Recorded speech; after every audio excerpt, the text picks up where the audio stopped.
মানুষ পৃথিবীর সবথেকে উন্নত বুদ্ধিমান প্রাণী। তবুও মানুষের জীবনে সমস্যা আসে, হতাশা আসে, ব্যর্থতা আসে। তাই মানুষকে প্রতিনিয়ত শিক্ষা নিতে হয় প্রকৃতির থেকে। মানুষ সেই শিক্ষা নেয়ও। সমস্ত সফল ব্যক্তিরা ঠিক এই মাইন্ডসেট নিয়েই চলে। আমরা যদি দেখি বন্য পশুরা, তাদের জীবন, প্রতিনিয়ত তাদের সংগ্রাম, প্রতি পদে পদে তাদের মৃত্যু ভয়, কিন্তু তবুও তারা এক মুহূর্ত থেমে থাকে না। তাদের জীবনের যে লক্ষ্য, প্রতিদিন প্রতিদিন সেই লক্ষ্যে তারা অনড় থাকে। ফলত সেখান থেকে আমাদের শেখা উচিত, প্রত্যেকটা মানুষের শেখা উচিত। আমাদের দৈনন্দিন জীবনে আমরা ঠিক যে সমস্যাগুলোর সমাধান খুঁজে পাই না, যদি এটা একটু ভালো করে আমরা দেখি, লায়ন মাইন্ডসেট, ইগল মাইন্ডসেট অথবা অ্যান্ট মাইন্ডসেট, এখান থেকে খুব সহজে সেই সমাধানগুলো পাবো। অনেক স্টুডেন্টসরা আছো তোমরা, যারা প্রতিনিয়ত পড়াশোনা, নিজেদের লক্ষ্য, নিজেদের আসল কাজ থেকেই বিরত থাকো বা সেখানে মনোযোগ দিতে পারো না। তোমাদেরকেও বলছি, এটা খুব প্রয়োজন। তাহলে আমরা কি ভাবে বিষয়টা দেখবো? প্রথমেই আসি লায়ন মাইন্ডসেট। তাহলে যদি সিংহকে আমরা কখনো দেখি, সিংহ কি? সিংহ বনের রাজা। রাজা কি করে সে হলো? শুধু কি সিংহের শিকার করার ক্ষমতার জন্য? না। সিংহ সব থেকে বড় প্রাণী বনের? না। হাতি সব থেকে বড়।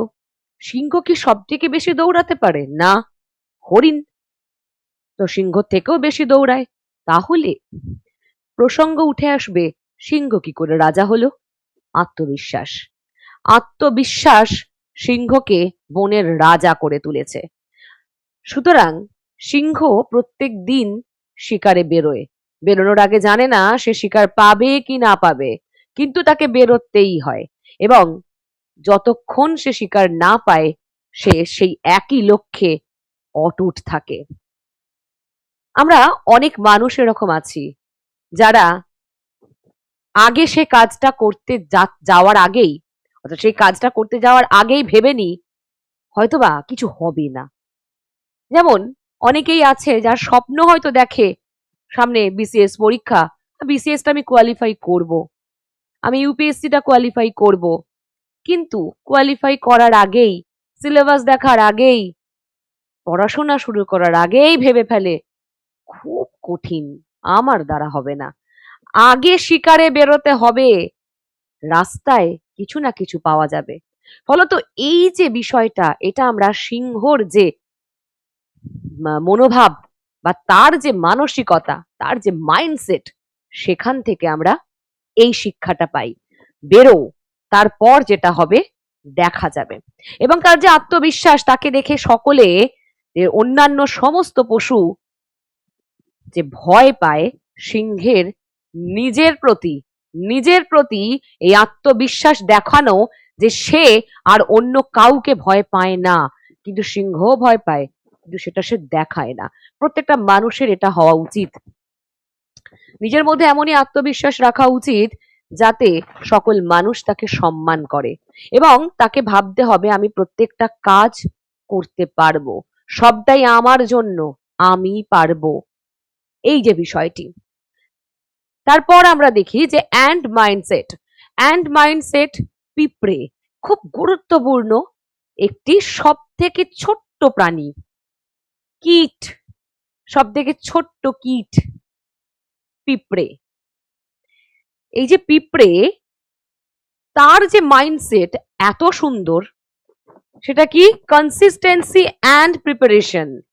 অর্থাৎ আমরা কি দেখি, পিঁপড়ে যখন কোনো শিকারের উদ্দেশ্যে বেরোয়, সে যত দূরই হোক না কেন, সে হয়তো কাছাকাছি কোনো খাবার সে হয়তো পাচ্ছে না, কিন্তু যত দূরেই তাকে যেতে হোক, সে ঠিক সেই দূরে গিয়ে খাবার সংগ্রহ করে।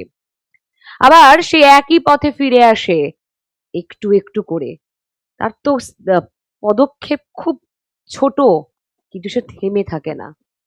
সেটা ভাবে না আমি কবেই বা গিয়ে পৌঁছবো, জানে ছোট্ট ছোট্ট স্টেপ হলেও অবশ্যই পৌঁছবো। কারণ আমাকে কনসিস্টেন্সিটা মেনটেন করতে হবে, প্রতিনিয়ত আমাকে কাজটা করে যেতে হবে, তবেই আমি সাকসেসফুল হতে পারবো। বলতো, এখান থেকে শিখতে হয় যে পিঁপড়ে কেমন হয়। দেখবে পিঁপড়ে যে রাস্তা দিয়ে যাচ্ছে একবার লাইন ধরে যায়, ঐক্যবদ্ধতার সাথে এগোচ্ছে। তুমি একটু জল ফেলে দাও মাঝখানে, তখন পিঁপড়ে কি করে, সেটাকে লাইনটাকে ঘুরে ঘুরে ঘুরে ঘুরে চলে যায়। ধর এখানে একটু জল ফেলে দিলে, এখান দিয়ে আসছে পিঁপড়ে, এখান দিয়ে আসছে, এখানে এসে সে কি করে, এই জলের ওপর দিয়ে যেতে পারে না, তখন সে ঘুরে এদিক দিয়ে আবার যায়। ফলত যখন কোনো বাধা আসবে, ওখানে হতাশায় আচ্ছন্ন হয়ে না গিয়ে, আমার সবকিছু শেষ হয়ে গেছে না ভেবে, রাস্তাটা একটু পরিবর্তন করে নিতে হয়। এখান থেকে আমরা এটা শিখতে পারি এবং প্রতিনিয়ত কাজ করতে হয়। প্রতিনিয়ত যদি কোনো একটা বিষয়ের উপর তুমি লেগে থাকো, পরিশ্রম করো, সাকসেস তুমি অবশ্যই পাবে।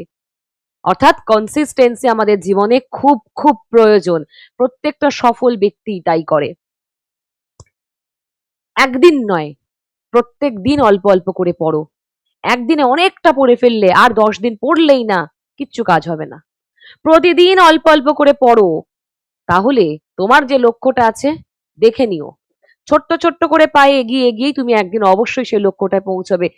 যেটা অনেক মানুষ ভাবে এটা, যে হয়তো বিশাল বড় কিছু করতে গেলে অনেক বড় একটা পদক্ষেপ আমাকে নিতে হবে, অনেক টাকা ইনভেস্ট করতে হবে। না, পরিশ্রম, প্রতিনিয়ত কাজ এবং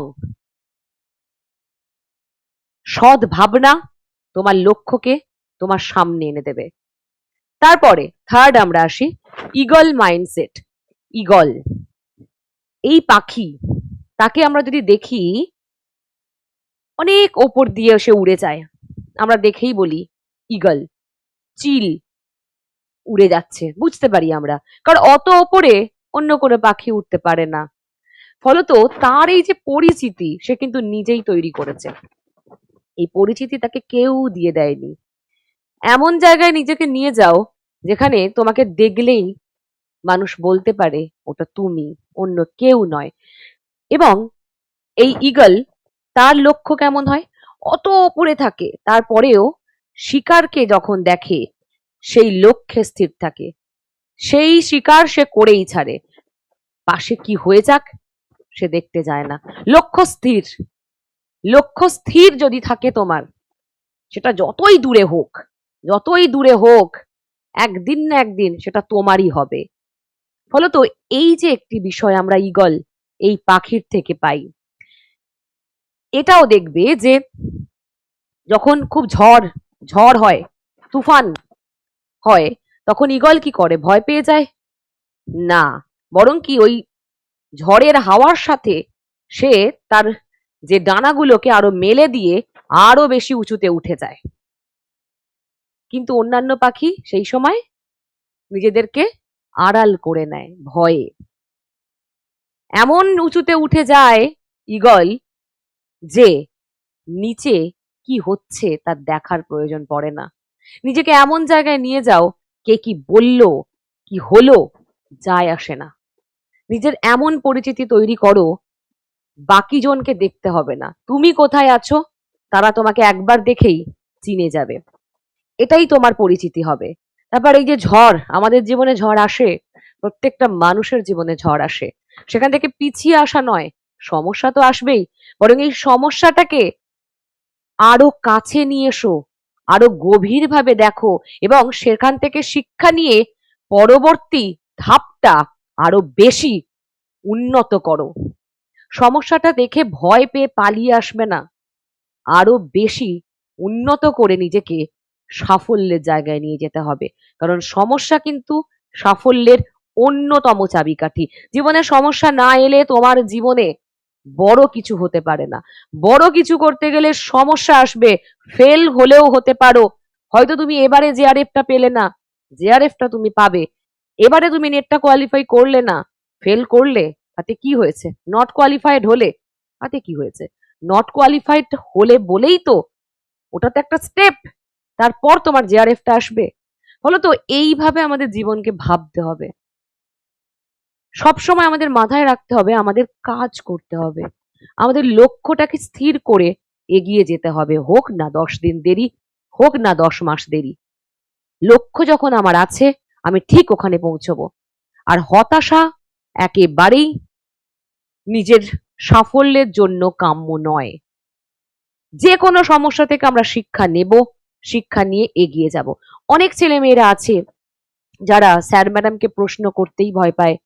অনেক ছেলেমেয়েরা আছে যারা নিজেকে সব জায়গায় রিপ্রেজেন্ট করতে পারে না, এবং অনেক মানুষজনও আছে যারা আত্মবিশ্বাসের অভাবে ভোগে। সুতরাং সেই সমস্ত মানুষজনকে শিক্ষা নেওয়া উচিত, সেই ছাত্রদের জানা উচিত কথা বলতে হবে, নিজের সমস্যাটা নিজেকেই বলতে হবে, এবং আত্মবিশ্বাস এমনই থাকবে যাতে সেই তার যে দুর্বলতা, সেই দুর্বলতা থেকে সে বেরিয়ে আসতে পারে।